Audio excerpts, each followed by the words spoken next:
Hello, and welcome to episode 4 of my hardcore let's play. So, I'm just down here at the mob farm. I was crafting up some bone blocks because we are going to need them this episode, I believe. So let's go ahead and kill our skeletons, and let's head home. So I've done quite a bit between episodes. So the first thing you're going to notice is we no longer have this really awkward dirt pillar. We instead have a new bubble elevator. So I don't have to climb that ladder for like 30 seconds every time. I can just walk in and poof, we're up top. So next thing is I worked on a pathway over here. So let's get on James. No idea why I named this horse James, I just did. So yeah, I made a little pathway. It still needs some work. I want to do a bit more terrain smoothing on this side. It looks, I don't know, it looks a little odd. But today I have other plans, and it is going to be a fun day. So today I want villagers, because I've been doing enchanting, and I managed to get another Efficiency 5 Fortune 3 pickaxe, because this one's almost broken, and I got a Silk Touch pickaxe.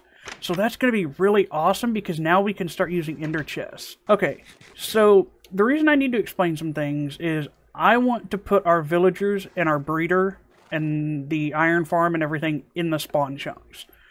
So I'm going to take some time to explain to you what spawn chunks are, because I feel like it's not really touched on in many videos. People just kind of use it and expect everybody to know what they are. So I want to get into a little bit of the technical side of it and explain it. So, if you're playing in single player, and this only really works on single player server, or single player, it doesn't really work on multiplayer servers, because most servers, the world spawn is spawn. That's assuming they only have one main world, and they're not using a plugin like Multiverse or Slime World Manager. That's a whole other thing. But most of the time, spawn is the world spawn, and it's protected from players being able to break and place blocks. Because let's be honest, if every public server out there let players build stuff in spawn, it would be filled within 10 minutes of that server being open. So this only works in single player. So what is a spawn chunk? Well, first we need to explain what a chunk is. So if you hit F3 and G, Minecraft is made of chunks. And basically, when the world is created or anything happens in Minecraft, it works on chunks. And it's a 16 by 16 by whatever 400 and, no, like whatever vertical blocks. It goes from the bottom of the world to the top in a 16 by 16 area. Okay? So each chunk has special properties. Some are slime chunks, which we'll get into in later episodes, and there's super special ones called spawn chunks. So in order to get into spawn chunks, I want to take you into a test world, and I wrote down some things, and I want to give you a demonstration on what spawn chunks actually are and how we can use them to our advantage.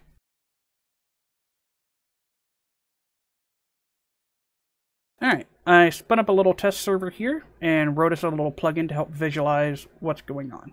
Ignore the fact that there's stuff built everywhere. I use the server quite a bit for testing plugins. So, what are spawn chunks? Spawn chunks need a location, right? They are centered around the world spawn. So, let's say that I spawn in this world, and this is the block that I spawn on. Okay? Spawn chunks are going to be centered around this block. If you don't remember where you spawned, or your world is really old and you don't remember, what you can do is you can break your bed, make a compass, and your compass will automatically point to your world spawn. Okay? So, spawn chunks are in total 23 by 23 in size. So 23 chunks by 23 chunks centered around our world spawn. Okay? So to help visualize this, I wrote us a little plugin. So if I go over here and I type test 19, it'll create us a big thing of particles and a beacon at our center location. So, the first 19 by 19 chunks process entities in redstone. That means that no matter where we are in the world, we could be 10,000 blocks in that direction. The first 19 by 19 chunks centered around our world spawn are going to be letting our animals move. They're going to have AI. They're going to be able to grow wool. If they're sheep, redstone's going to be able to tick, etc. Okay? So, for this example, I didn't want to make the particles actually 19 by 19 chunks, so they are in block form. So this is 19 by 19 by 19. Okay? So, next, we have 21 by 21 chunks. These chunks only process redstone. So, if I go ahead and I type test 21,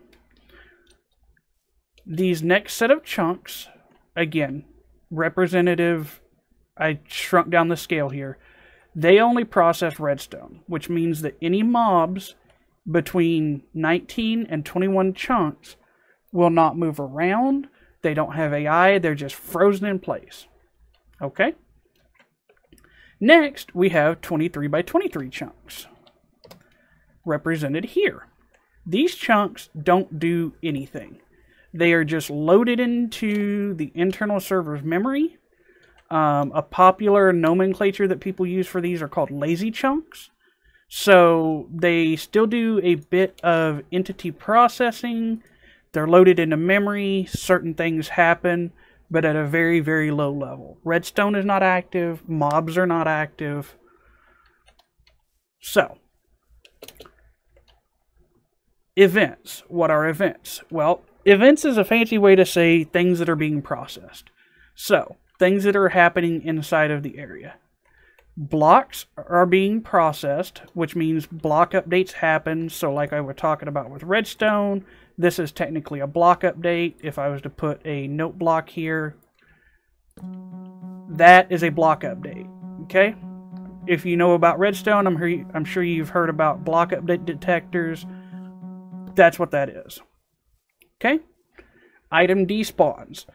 So if an item is inside of the spawn chunk, it has the default 5-minute despawn timer.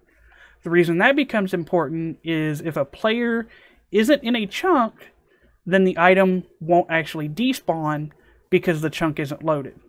Again, spawn chunks are specific and they ignore that. Mobs have their AI and redstone activates like we talked about when we did the sizing. Things that are not processed. Think of this as things that normally players have to be there for, such as mobs spawning from spawners, ice forming and melting, anything that needs a player nearby, quote unquote, those are not being processed. So, I hope that was kind of a decent little explanation on what spawn chunks are and how they work without going super hyper detailed in the explanation. So let's hop back into the hardcore world and let's find our spawn chunks. So if we go up here and I go and I press X and I look for spawn, I do renders. We want overlay spawn chunk real. We go ahead and enable that. We'll be able to see, like I was talking about, the 3 different sets of spawn chunks. So we have our green for our 19 by 19, which again is our entity processing and our redstone processing. We have our kind of orange, I think that's actually our red, which is our 21 by 21. And finally, we have our brown, which is our 23 by 23 set of chunks. So, they are automatically set because I know my world seed and I already had it active. If you are a operator or it's a single player world, if you type /seed, you'll see mini HUD set the world seed to end the seed. So, that means that we need to build our villager breeder and everything inside of our 19 by 19 chunks here. So I think we're going to do it right over here on top of this mountain. And if you remember in episode 1, this is where we spawned.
Alrighty, so our makeshift villager breeder is built. Now, granted, I still got to put a roof on it, and in the time lapse, I totally forgot that I needed 4 carpets here. So, yeah, we have our first youngin'.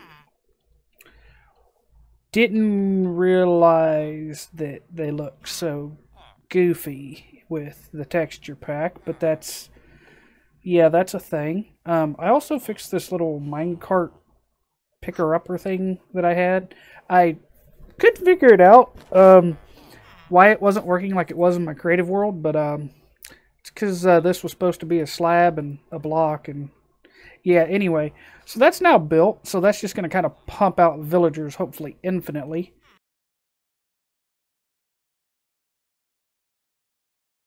Alright, so I went to go mine obsidian, mine 2 pieces, and remembered that yeah, kind of got a bunch from the pigman things last episode, so don't really need to mine obsidian. I also went and bred and killed all of our sheep and cows and got a ton of resources. What the crap did I do with those ender pearls? Where is my eyes of ender and my ender pearls? There we go. Perfect. You know, I'm just going to turn all of these into Eyes of Ender, just in case. So, I know that it's not going to be around here very close.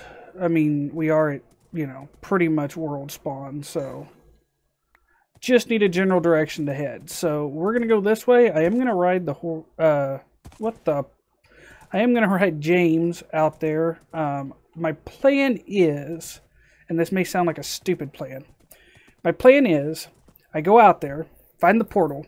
I build a nether portal out there. I guess I could be running while I'm talking. I build another portal out there. I come all the way home. I go through my portal, and then I use math to calculate where it's at, and then build a portal and hope that I'm correct. If not, it's still going to get me in the general location. But if nether portals work the way that I remember them working, it tries to link to the nearest one first before it creates a new portal. So as long as I'm close, we're good. And I'm pretty sure I have to get at least 1,000 blocks away from... It's either 1,000 or 1,500 from spawn before the end portals can start to generate. Because they generate in like giant rings around spawn. So yeah, I'm going to just ride and I'll bring you guys back when I find it and or get close. Okay, I have found where the portal is. It's somewhere down here. So first things first is let's get a crafting table. Just so that I can make a fence for James here. You know, if this horse ever dies, this guy's gonna suck, because he's kind of been through a lot with me. So you stay here. Don't need any of this crap. And I'm gonna dig down and hopefully not die. Oh, found it. Perfect. Okay. We are here. Holy shit, did I just dig into the portal room? Oh my god, I pretty much did. Okay. Well, this is easy enough because... I mean, I hear lava. It's this room to the left. Has to be. Yeah, okay. What the fuck? What kind of a loot chest is that? Okay. So, now, what we're going to do... Oh my god, there is no eyes. Okay, so... I was going to come back anyway, so I know I need to bring 2 ender pearls with me. Now, the question is... I kind of just want to dig up from here. I think that's what I might do. Because I want my actual portal to be at surface level. So, yeah.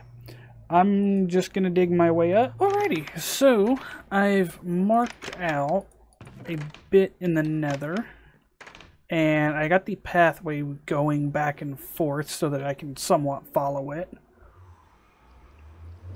I did end up having to make the trip like 3 times with my horse because I kept screwing up the coordinates, so yeah. As you can tell though, I ran out of cobblestone, so we kind of have a 1 wide path some places and a 3 wide path some places.